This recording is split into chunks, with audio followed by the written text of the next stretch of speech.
So I'm going to talk for 20 minutes about where we are with mobile payments at the moment, and there's quite a lot to pack in actually. So I'm going to try and identify who the leaders are, who's maybe trying to keep up at the moment, and then talk about some general areas around mobile payments which we need to think about when we're thinking about them.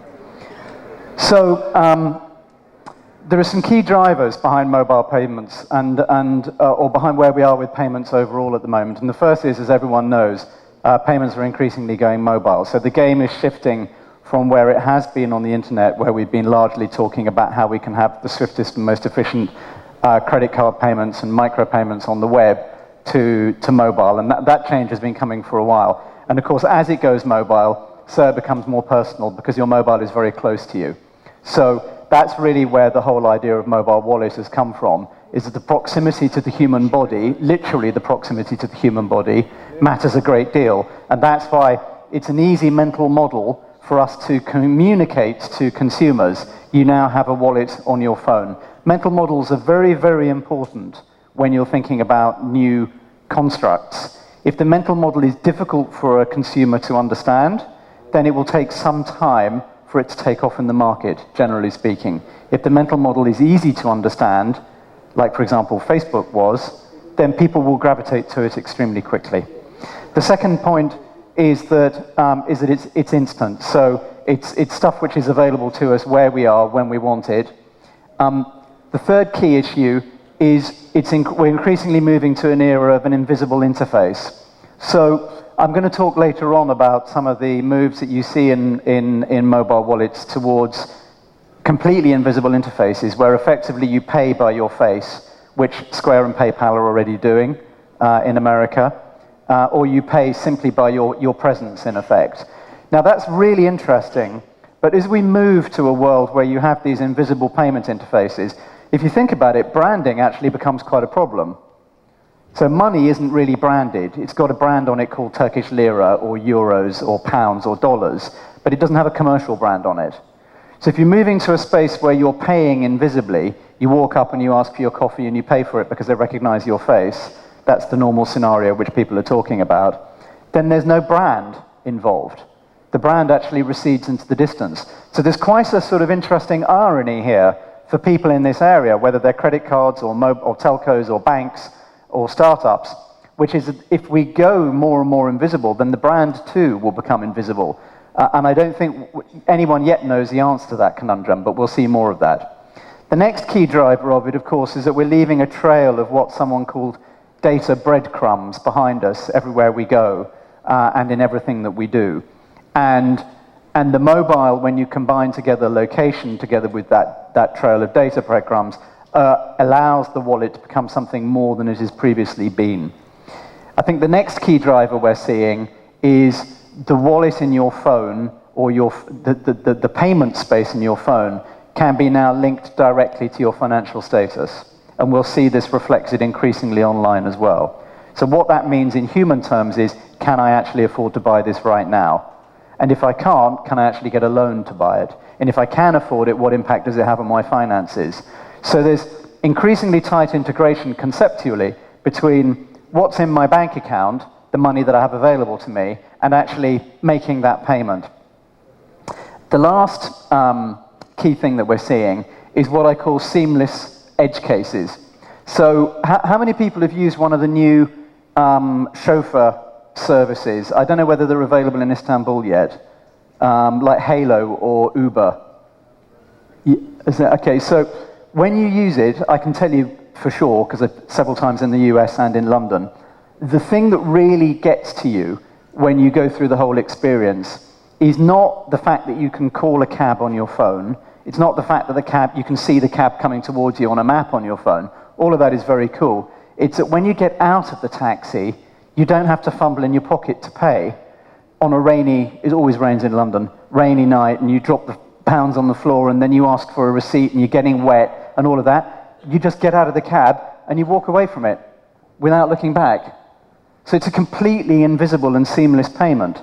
The payment is made by the app for you with the taxi driver on your behalf. And that's the thing, you're walking away, you think, I'm missing something here, I haven't paid. but you have. And that's actually a very big change, and we're going to see people very struck by that. And it will be those edge cases, like chauffeur-driven taxis, for example, where people will begin to think, whoa, I want to do this more often, thank you very much, because this works for me as a user. So, thinking about what works for the user then, the first one is cut down wasted time. So as soon as we're able to walk away from a taxi without asking for a receipt or having to get cash out of our pocket, we recognize that that was something we were doing before, which was friction, which we didn't need. So that's a big tick on user experience. The second thing is cashless. You know, I now know several people who boast that they don't use cash anyway. You couldn't do it in Istanbul yet, but you can certainly do it in Sweden or New York, for example. It's, you know, you almost don't need cash at all. The third thing is spend management. So I talked about that already. It's not just about knowing your own money, it's also about reflecting back to the user data which is aggregated from all other users as well, and helping them understand the patterns of their behavior measured against other people and measured against themselves. The fourth one is value. So what the consumer also wants is at the moment of spending or near the moment of spending, and those are not the same things, then to offer them some kind of value in terms of discounts, offers, etc., etc. Notice on that one, from the service experience point of view, that there is a big difference between near the point of spending and at the point of spending. If I'm about to buy something and I'm at the till, telling me I've got a discount for some other product then and there, that's completely useless, because I've already queued up and I want to pay at that stage. I don't want to walk away and go back and find something else which I've been given a voucher for. That doesn't work, but it will work if you offer it to them at the right time, which is beforehand. The next thing the customer wants is security, so they want reassurance that the thing that they're using is safe and secure, and we will see a rising tide of demand for that. I think people will be very happy for it, but post Edward Snowden and the NSA revelations, security has gone right to the top of almost everyone's agenda, data security. So it is not as simple as it was 2 years ago. There's been a sea change in most countries in people's feelings about data security. And lastly, obviously, if you're going to improve the payment experience for people, then you need to make it universal. It has to be available pretty much everywhere. Something that only works in a few stores might be an interesting experiment, but actually isn't going to get you very far. And obviously the universality from a business perspective is extremely hard to do. But it isn't just the consumer that this changes, this is also changing retail as well. So I think the number one thing here is what you would call a democratization of retail. I remember my first experience of paying by Square was in New York in the summer a couple of years ago, and I was there on a holiday with my family. And we're walking through Central Park, and it was a sunny day in August, and there was a woman with a table and a chair and some pictures on them sitting in the park. Alongside, there were a whole load of people, you know, those people who paint themselves silver and gold and stand like that. So, and there was a band, and then there was just this woman selling pictures. My wife's eye caught one of the pictures, and she said, I'd really like to buy this, and it was $20. And we only had $30 on us, and we needed it for a cab.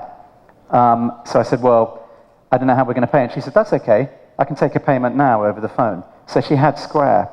So she took that payment right then and there in the middle of Central Park. I mean, it was astonishing at the time. It now doesn't feel so astonishing. But when I think about it, the importance of that is that she was a business. So all of a sudden, for no extra cost, because Square distribute their dongles for free, her iPhone had enabled her to become a business. And that's really what I mean by the democratization of business. We'll see a lot more of that. The second one, and this is where a lot of people will begin to gain competitive advantage, is by working with merchants and retailers to do data analysis. It's very difficult for a lot of retailers, especially people running a shop like this, or even, you know, mid-sized retailers with 20, 30 outlets across the country.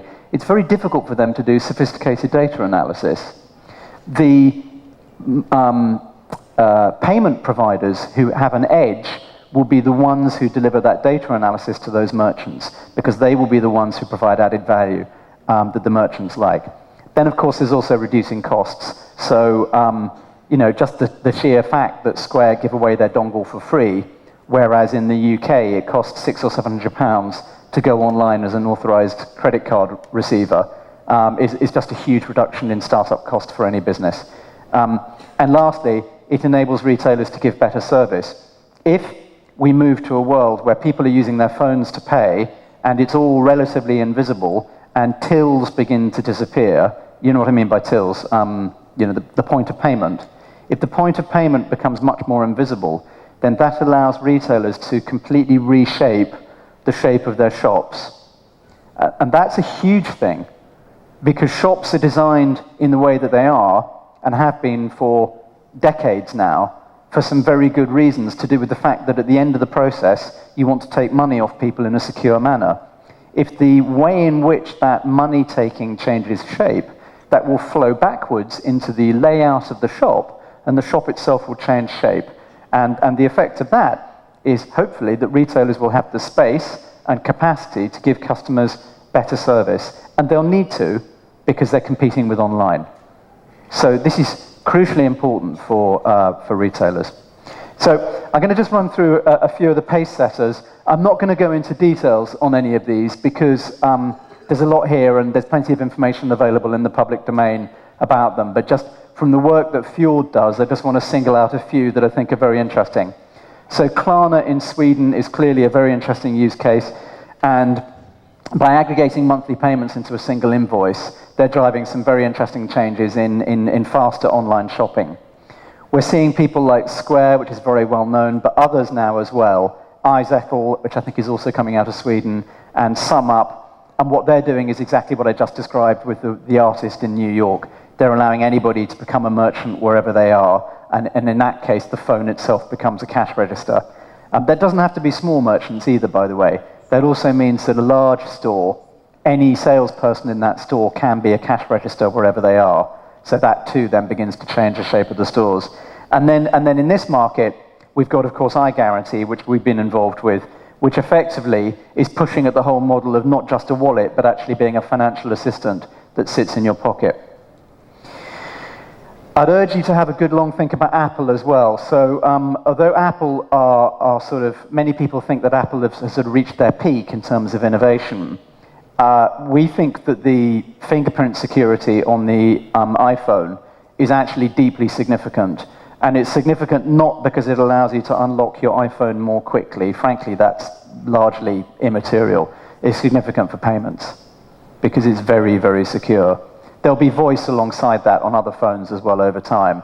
But the payment, the fingerprint unlocking of payment availability is probably going to be very, very important. And that's going to link to what Apple are doing with iBeacons.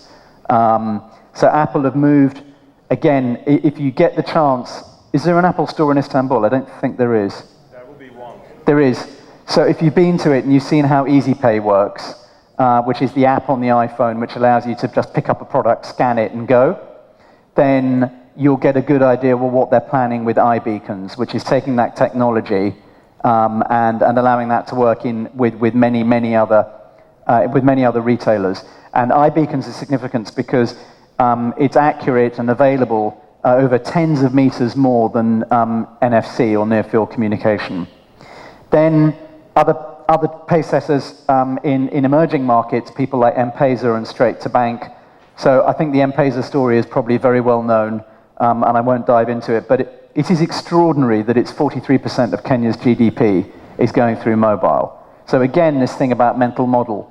People in those markets have no difficulty adapting to the idea that the phone becomes the key payment device. And then, of course, there's the elephant in the room, which is Bitcoin. Is the phrase elephant in the room used in Turkey? Yeah, okay. It's like everyone's talking, but there's this big thing and no one's acknowledging that it's there. So there's a big elephant called Bitcoin. And in fact, one of our clients recently said to me, please don't talk about Bitcoin. And they're a bank.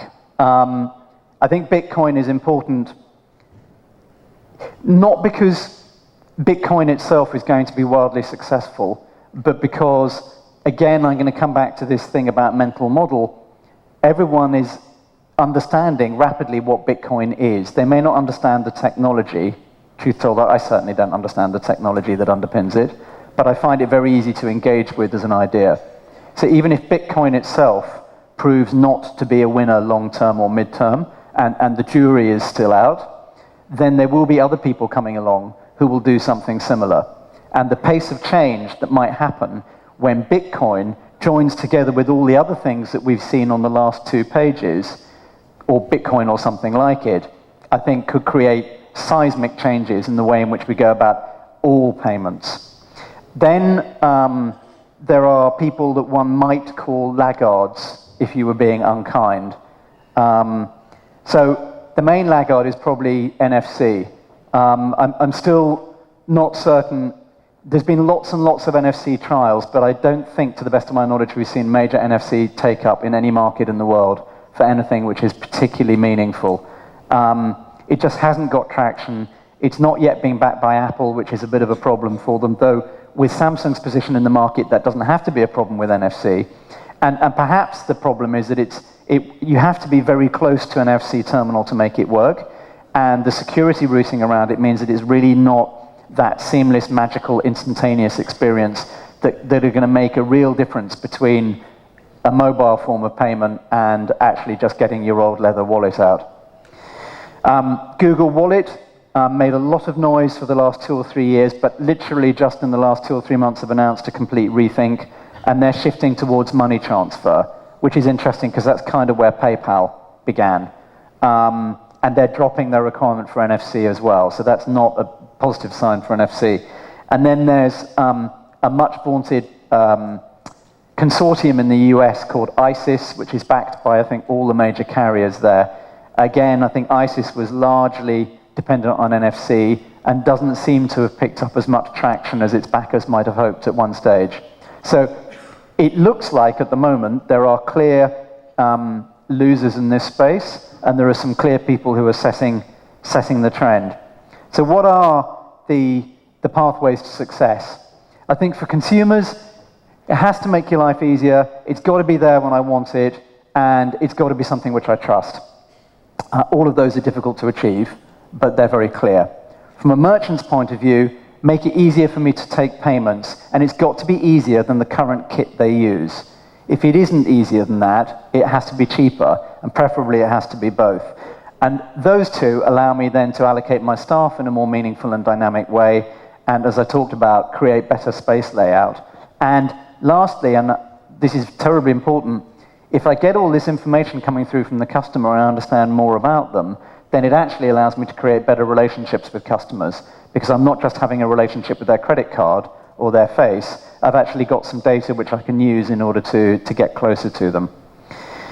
It is, however, quite an immature market, so I would expect to see quite a lot of consolidation over the next 2 or 3 years. I'm not saying specifically this year, but I think it is, that there has to be market consolidation in one go or another. I think we will see continued innovation, so there will be a lot more new things happening in this space, which aren't in what I'm presenting here. And we need to see mass consumer adoption, and we're not seeing that yet. We are seeing mass merchant adoption with PayPal and Square, but not necessarily yet mass consumer adoption for mobile wallets, but I think we will do. So the winning factors will be sheer reach from a provider, having the permission space to do it. That's a terribly important concept, permission space. If you haven't got the permission space with customers, then you may not get anywhere on this. And I think it's one of the areas where maybe telcos have struggled, which is that carriers want to engage in this space, but they have to make sure that they built up the customer to giving them the permission to do so. Whereas a bank, if you like, has an automatic advantage there, which is they already have the permission space to be involved in the payment zone. That's not to say that carriers won't be successful in this, by the way. It just means that it's an extra hurdle they have to make sure they get over. I think added value functionality of one kind or another is terribly important. And of course we would say this because we're Fjord and we believe passionately in it, then best user experience. Something perhaps you wouldn't expect us to say is that I think a winning factor will be charm. So charm is a much underused concept in digital. You just don't hear people saying, is this charming? But it should be. So this is my wallet. I got given this for Christmas by Father Christmas. And it's rather beautiful. It's made of leather. And it was given to me by my wife. and the old one fell apart late last year. So this has got scratches on it already, it's got stuff in it, it's got photos in it of my children, it's got love stuff in it. This has charm. Mobile wallet is going to have to work very, very hard to carry the amount of charm that this item here carries with it. The one who can crack that charm and build something like it into a digital artifact, they'll win, hands down. So I'm going to talk, just to finish off, I'm just going to show you PayPal, and I thought it would be interesting to see a kind of before and after. We've done a lot of work with PayPal over the last 4 or 5 years, which is one of the reasons why we know a little bit about this space. So PayPal's products on mobile were very complicated and very function-focused and feature-focused.